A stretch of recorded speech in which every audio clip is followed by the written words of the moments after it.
5 мудрейших законов мира. Первый. Закон Мёрфи. Чем сильнее ты чего-то боишься, тем выше вероятность, что это произойдет. Второй. Закон Кидмана. Если ты четко и конкретно сформулируешь проблему, ты уже наполовину ее решишь. Третий. Закон Уилсона. Если ты ставишь интеллект и знания в приоритет, то богатство и успех неизбежно последуют. Четвертый.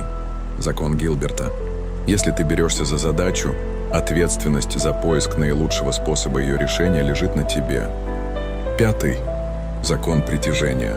Чем сильнее ты концентрируешься на своих желаниях, тем быстрее они притягиваются к тебе.